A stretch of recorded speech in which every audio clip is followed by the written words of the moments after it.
Okay. Well, hi Molly, thank you for coming today to help me with this video. I'm Crystal Skinador, like I said before, and I'm a student in the master's program for counseling psychology at the University of Denver. My supervisor is Dr. Mike Farragher. And so before we get started, I'll talk about confidentiality and what that means here. So typically what we talk about in here will stay just between us, my professor, Dr. Farragher, and the TA for the class, Ronnie Dolgan. Will be viewing the video and listening to the audio in order to give me feedback on my skills. And if I see you outside of here, I won't acknowledge you because I'm protecting your privacy, but you are free to acknowledge me if you would like to, whatever is most comfortable. Although what we talk about in here is confidential, there are some exceptions. The first of those exceptions to confidentiality would be if I suspected that you were at risk of great harm to yourself or to others. And I would go forward to get you help out of concern for you and also because I'm required to do so by law. This basically means that if you have a plan or intention to commit suicide or homicide, or are intentioning or having intentions to harm someone in a particular place, I'm obligated to warn them and that sort of thing.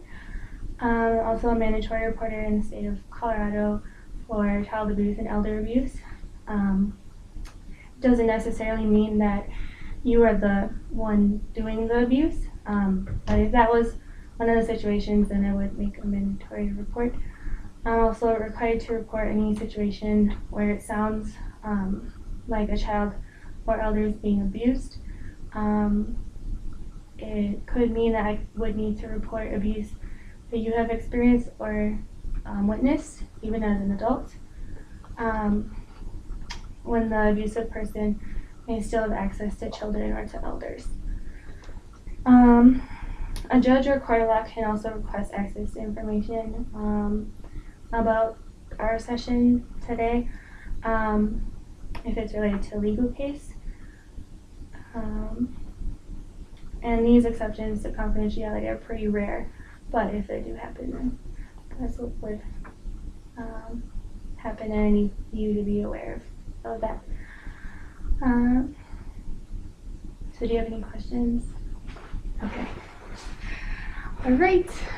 Well, why don't we start by talking about what's going on? Totally. So just having some boy issues right now.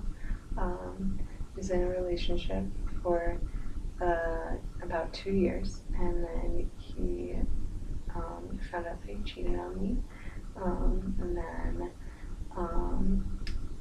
kind of like chaos ensued where we like broke up and then got back together and then broke up and then got back together, and it was like a lot of turmoil, and now we're in that place again when we're talking about getting back together, but he lives in California and I live here, and he's in grad school and he's going into the Peace Corps and I'm here working, and so it's causing like a lot of stress, I guess, and he's sending a lot of mixed messages and I'm not really sure how to just sort them out. I guess it's kind of the summary of what's happening right now. So you're confused right now about what to do going forward, and sounds like it's been a rocky period of time. Totally, like a full year of rocky. So, yeah. Can you tell me more about that rocky relationship? I know you mentioned he cheated and back and forth. Yeah. So, totally. We, right around Christmas time, he was like, I want to make this work with you. I want to do whatever it takes to make this work. We started seeing each other again, like a little more cautiously in January and February. And in February, he's like, we need to slow it down. I can't do this with you right now anymore. And then in March, he emailed me and was like, don't contact me. Don't ever talk to me again. Absolutely no contact. And then in August, he was like, can we talk? Yeah. So it's been like pretty crazy. I'm like, well, I should move on. Not be with somebody who's so crazy. But then I'm like, but do I love this person and should I stay with him? And it's just like one of those challenges that happen in relationships where you just push through and keep going. So, yeah, I change my mind every day. On the one hand, you're sick of all of this and you're ready to move on. Yeah. But on the other hand, you have feelings for him. Absolutely. Absolutely. And it's hard. So even when we were together, like I put my work first and I put the job, like my job's very important to me and I've been raised that way to like surround myself by family and friends and my job and things that are important, and relationships should come almost second sometimes, because when they fail, you have all these things to fall back on, but he doesn't see things like that. Yeah. Can you tell me more about how he sees things?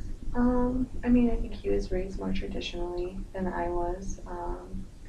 More like, I guess, more standard, I guess, mom, dad, sister, like nuclear family type deal where like that's where your life revolves around, like your kids and your wife and your husband and like that's it. Whereas I was raised more by like a group of women who are all like really close knit friends and that we're always together, and like people they were married to or divorced from or whatever, they were secondary to this core friend group that they had. And so we just have very different, I think, perspectives. Mm-hmm. You were raised differently and thus have different values. Absolutely. Yeah. Mm-hmm. Yeah. So, with this, how did you and your ex-boyfriend deal with these differences in the past? Well, there was like the honeymoon stage where things just didn't matter. We were just getting to know each other. It was really great. And then we moved out here together, and it was like pretty easy because we didn't really know very many people when we moved out. And so it wasn't really ever an issue. But then my job is really emotionally stressful and draining. And I am really invested in it. It's really important to me, and I think that started adding like a stressor to the relationship. He doesn't like that I work there, and it's out of love. Like it's a hard job, and it like takes it out of me, and he doesn't see the value in that sometimes. But I do, and I take like a lot of pride in it. So. It sounds like he doesn't think your job is important or good for you. Yeah, and I think it's more that like it definitely like wears on me, especially the first year. Whenever you work like an emotionally stressful job, it takes a while of adjusting to it. And then I think as time went on, I'm getting better, but he isn't here to see that, you know. So it's hard in that way. Mm-hmm. I wonder how that makes you feel when he expresses his, disapproval. Yeah. I mean, I'm a prideful person.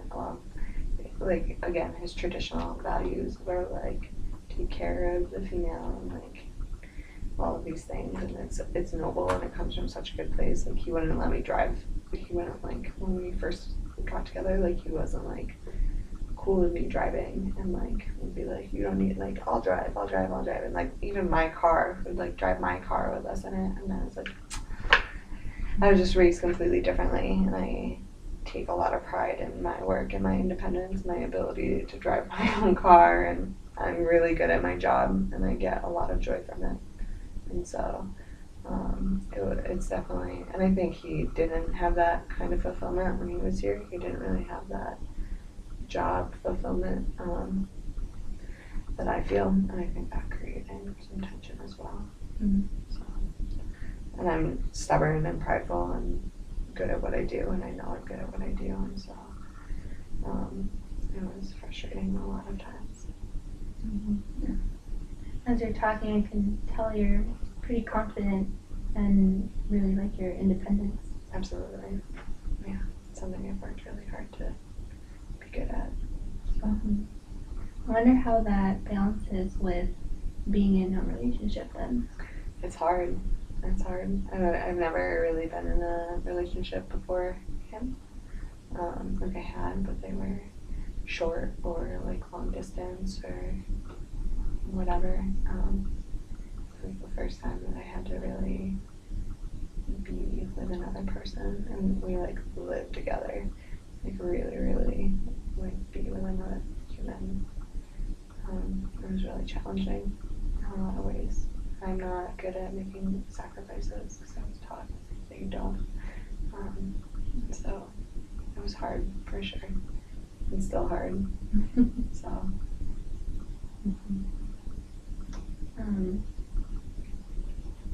Sounds like you've had your fair share of challenges with this relationship. But it also sounds like there's some good things to it too. Yeah. Less now than never. But when it was good, it was really good. I felt like I connected with him on a really deep level. And I didn't think that I would ever find somebody to connect with in that way. And it makes me really scared to not find somebody again. I'm like, he's like the one or whatever. If it's somebody I should be fighting for. I don't know if he wants to like fight for me anymore.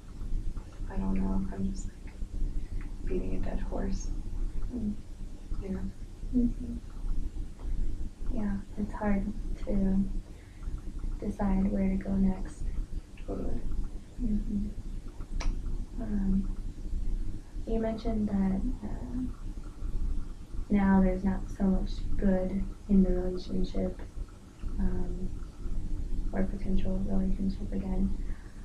And now you're not sure if he wants to fight for you or if he wants to stay in this relationship. Yeah. Can you talk to me more about that? How he's been towards you? Yeah, he's just real vague, almost fake. He has trouble being genuine with people because he doesn't want to let them down or like make them concerned. And, wants to be really strong for the people around him. He was never that way with me, and now it feels like he puts on like this act sometimes, and he's just not there in the same ways that he was. He's not as supportive or caring or loving, but like his words say that he is. It's just his actions don't really match it. It feels like I'm fighting, and he just doesn't have the energy or the time for it. It feels like I'm on the back burner, like on his backup plan. Like if things don't work out with the life he's building for himself now, like at least I'll be there waiting when it all goes to shit. Is how it feels. It's probably not what it is, but that's how it kind of feels. So what's that like to feel like you're the plan B for him? It's definitely like frustrating for sure, I guess. Angering would be another one. He was insistent that I was the love of his life and like had to convince me to be with him and convinced me to move in with him and like all these different pieces. And it was like I was like positive we were gonna be married and have kids and like I was it, you know. And he was insistent on that until forever, and now it's like, well, what of that for you is real? And like, are you realizing that it wasn't real and you don't want to just renege on like what you like? It's hard to figure out what was real and was it all just kind of bullshit? And that's really challenging. I can imagine that would be really difficult to deal with. And it sounds like it's really confusing. Yeah. Was he really being authentic back then? Totally. And I don't know. So, yeah. I know a while ago you mentioned that moving on, perhaps not being in this relationship, moving on from him is a little bit daunting or a little bit unnerving for you. Mm-hmm. Totally. When it was good, it was really good. And it seemed like it's so naive, but like, oh, I'm done. I'm like, okay, figured it out. I'm going to be with this person. And so when that's not there anymore, or the idea of like letting go of that and going back into that like unknown space of like, I don't know, it's a much more vulnerable place, I guess, to you're like, well, am I worth somebody's time? Like, am I going to find someone who cares enough about me to like sift through my bullshit to like be with me and fight for that? And if the answer is no, that leaves you kind of in a bad spot. Mm-hmm. And I wonder what you do think, will someone, love you and have that connection that you once had Yeah. with your ex? I go back and forth. Definitely like have those moments where like, well, I'm kind of fucking rad. Like I'm really cool. If people want to date me, it's not a big deal. Like I'm awesome and I'm a good person for the most part and I can take care of myself and I think I'm pretty funny. But then I'm like for the most part, like because I'm a lot of Beyonce, I get pretty amped about myself and I can like kind of roll with it, but every now and then I'm like, well, I'm also hard-headed and I'm way too invested in my job and I am emotional a lot and maybe I'm not that funny, like maybe I just think I'm funny and I'm actually really annoying and those thoughts come up sometimes. Mm-hmm. So it's kind of conflicting. Yeah. Yeah. That must be confusing and difficult to have, to feel so confident, and then also have moments of doubt. Totally. And it's human for sure. Yeah, definitely. Throws your brain for a loop. Mm-hmm. So, just to summarize, what we've talked about so far, you were in a relationship with this guy for a period of time.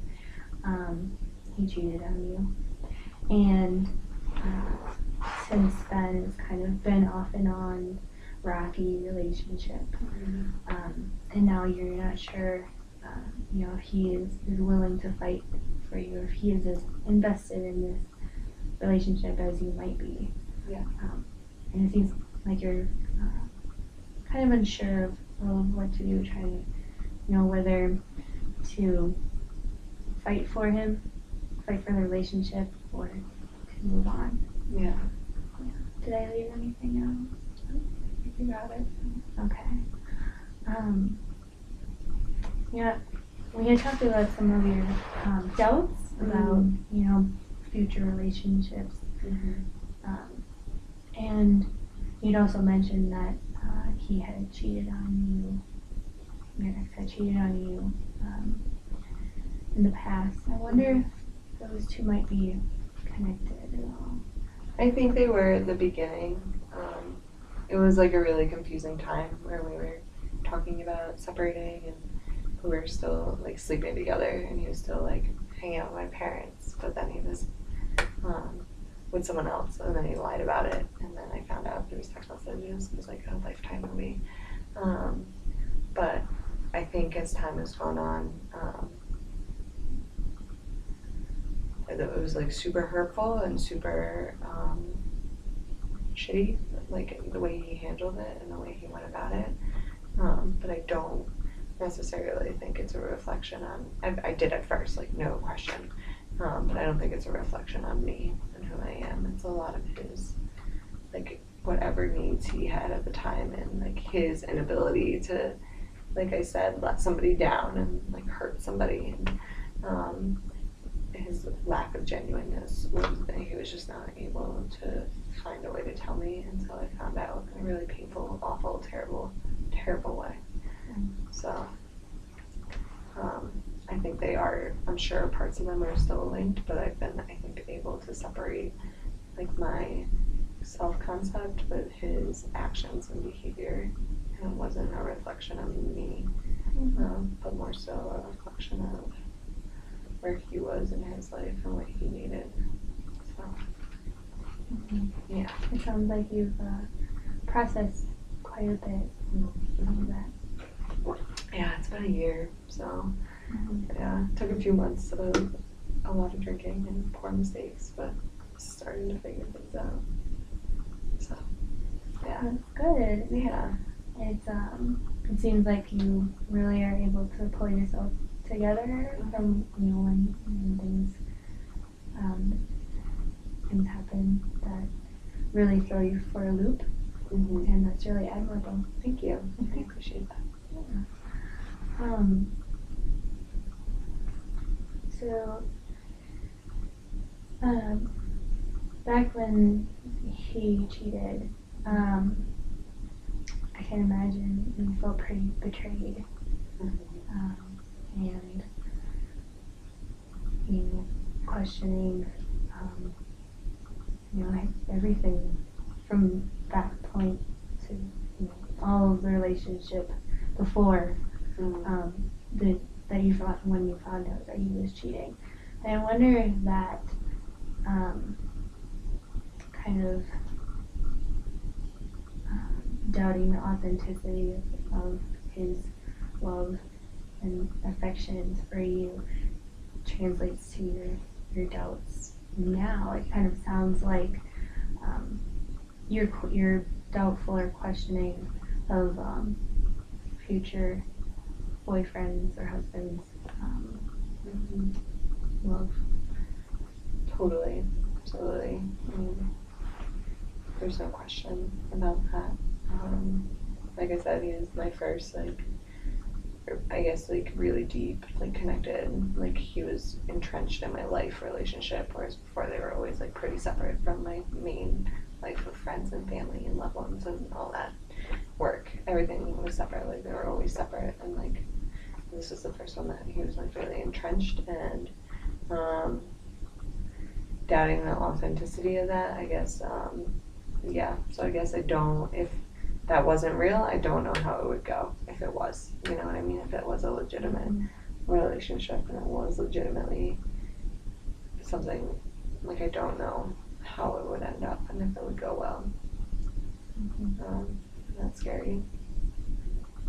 And so I'm sure it links to, my dad's, well, maybe I can't pull off a relationship, and maybe being alone is actually better because I have got that dialed down pretty well. You're pretty used to being independent. Totally. Yeah, and I love it. I wouldn't want it any other way, but and maybe I won't have it any other way. So, yeah. I think there's a possibility of you being single for quite some time. Yeah, totally. Which wouldn't be bad. I think there's a really negative connotation around that. But I don't feel that way. Yeah.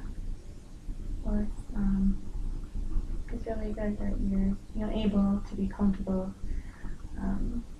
being independent and being on your own. Absolutely.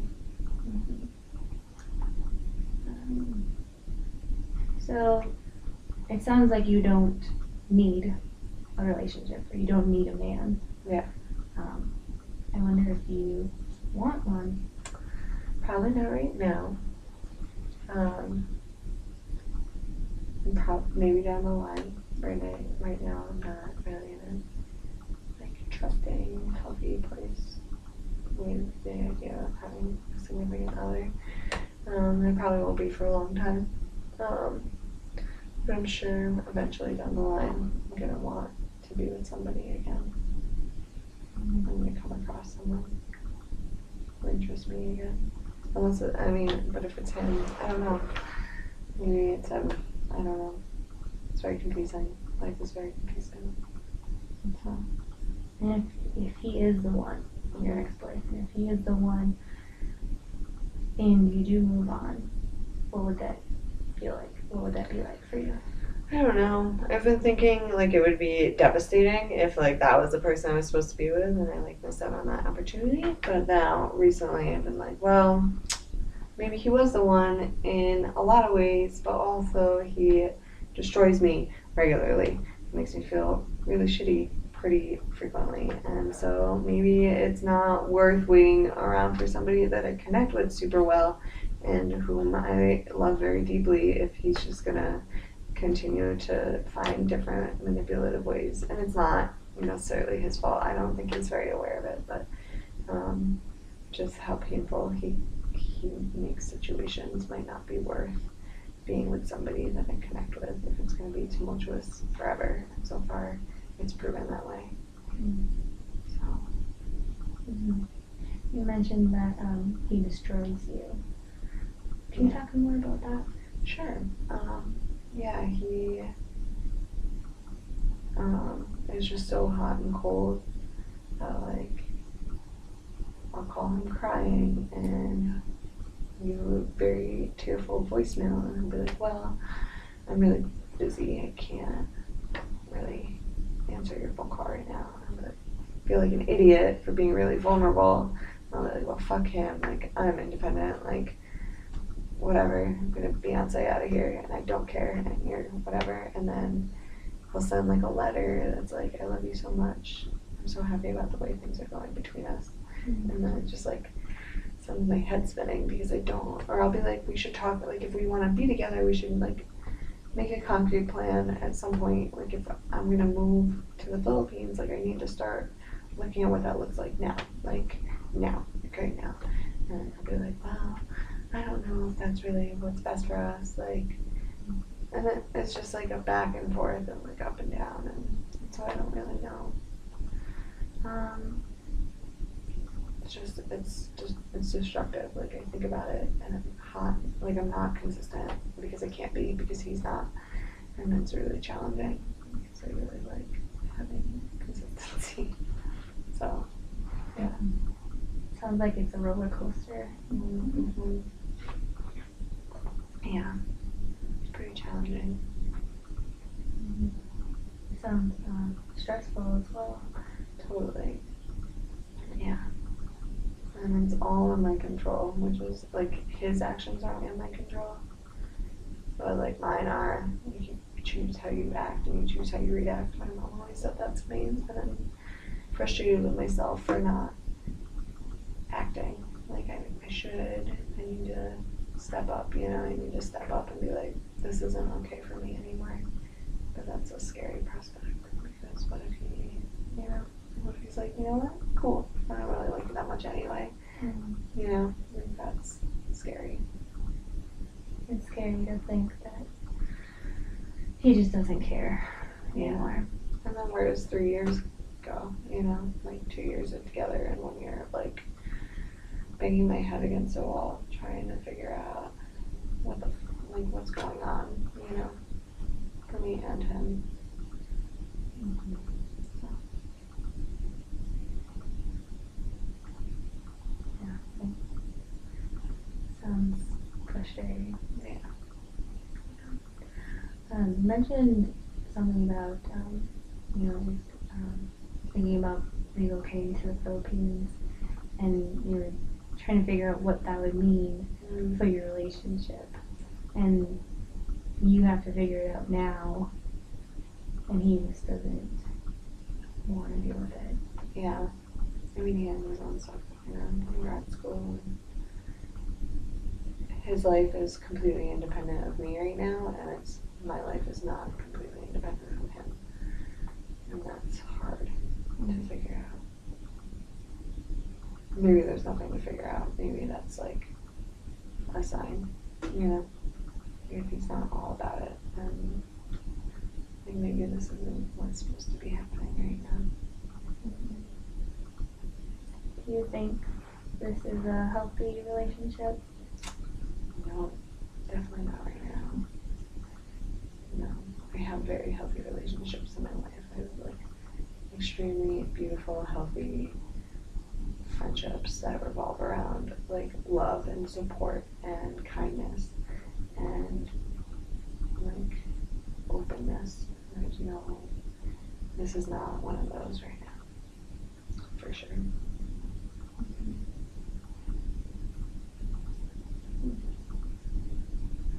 So, apart from, wondering if he's the one and not wanting to have wasted 2 years, I wonder what's keeping you in the relationship. Say that would be it, just history. Like I said, I love him really deeply, and he was really good to me when we were together, and we connect really well. He like makes me laugh, and yeah, he was just a really good person. So it's hard to let go, and I have trouble letting go of human beings in my life anyway. Like I really, really struggle to let go of people, even if they've been awful. I always like feel like they're still good in some way, and they're still good I can bring to their life. And like vice versa, obviously. So I have trouble letting go anyway, and it's even harder to let go of somebody who's so much a part of my life for so long. In like pretty formative years, like my early 20s, like important time. So it's kind of imprinted in a way. It's hard to shake off, I guess, Yeah. something that's been a part of your life for so long. Mm-hmm. Yeah, so I think that's probably at the root of a lot of it. And you mentioned that you have trouble letting go of people who aren't so great in your life. Yeah. Can you talk a little bit more about that? Sure. We dated a boy in like early college, and he was really awful. He cheated on me for years. We were like on and off for like 4 years, and he's really open about that, and I was too young to like know. And it's very similar in that way. I was like, this is my soulmate. Like, I need to be with this person. And I mean, he was really open about it. Like, he like would drop everything and move to California and not tell me until he was there. And like, really emotionally, like I would go over there and we would like sleep together, and then he wouldn't call me for like 3 months, and just really, really shitty. And I mean, we still talk, like, and it's a lot different now. Like, I don't have any of those feelings anymore, and it's definitely like platonic on my end, and very much like, but I also wasn't like, I'm never speaking to you again, you're poison, things like that. So although that wasn't a healthy relationship, you were able to eventually come to this place where you can have a platonic friendship or relationship with him. I wonder how you did that. How did you come from having so many feelings for that one and now not having any? I think time and space. I met Dan at the end of that, like 3 or 4 months later, and that was probably part of it too. Like somebody else who like made me feel weird, was interested in me in that way. And then just growing up, I think was a big part of it. Like, not a 19-year-old, an 18-year-old who's like has her first whatever, a person that she admires and wants to be with, and I think all of those things combined sort of how the progress got made. So allowing for time and space from him. That's huge. And also, Dan was there to kind of fill that void in your life. Yeah.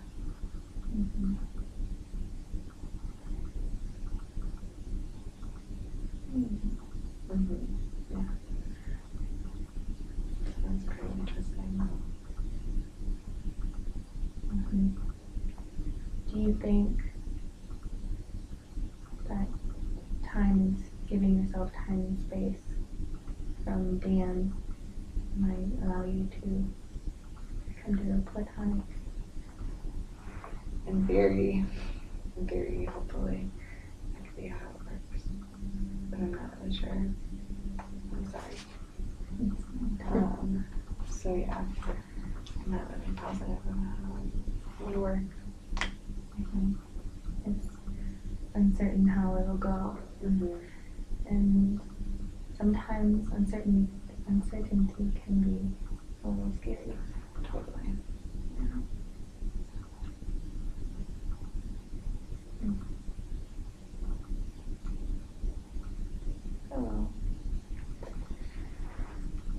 So to summarize again, we kind of talked about some past relationships before Dan and how it's difficult for you to let go of those old relationships, or those people. Yeah. Even if they're not treating you the way you think you deserve to be treated. It kind of sounds like, with how you were thinking of going to the Philippines, was it? How would that affect your relationship with Dan? I don't know. I genuinely don't. I want to travel and I want to do it soon. And I thought, it makes a lot of sense to me. If I go there and he's there doing his thing, if I'm job teaching or whatever, I don't know how it would impact it. I imagine, it would definitely answer it one way or another, a little more clearly than it's getting answered right now, which is nice. What's preventing you from making the decision to go or not? Him right now, not engaging in a dialogue and not having the time to address the issue, even talk about it. Which again is like, well, if you don't have time for that, right, how much are you actually, how much actually do you want something? Makes you question if he doesn't have time to talk about it, does he have time for you? Right, exactly. There's this article that's in relationships we are all about the game and all about manipulation and whatever, and I'm not good at that. I've never been good at that. I hate that. It was why do we play those games? It should be really, really simple. It's either fuck yes, I'm all about this person, or it's a no. And there's no in between. There's no I sort of like them, or sex is great, but I don't really like spending time with them, or vice versa. They're super cool as a friend, but I don't really want to touch them. And in theory, should be so simple. It's either absolutely yes, I'm in, or it's no. And I feel he's not fuck yeah, I'm all about this, and he's definitely you know, it shouldn't be like a, well, maybe it would be okay if like it's like a no. Sounds like you're in limbo Yeah. right now. Okay. Well, we've talked about quite a bit about your relationship in the future for yourself, and we're almost out of time. But I just want to recap everything, so I'm getting, so I am understanding. Totally. So you've been in this relationship with Dan for quite a few years, and there's been some betrayal, some unstableness in the relationship, it sounds like. And now, you know, you're not sure if you should keep fighting for him or if you should move on Yeah. and move on with your life. So, okay, well, that sounds yeah, good talk. Totally. Well, thank you for coming in. Yeah. And Awesome. Thank you.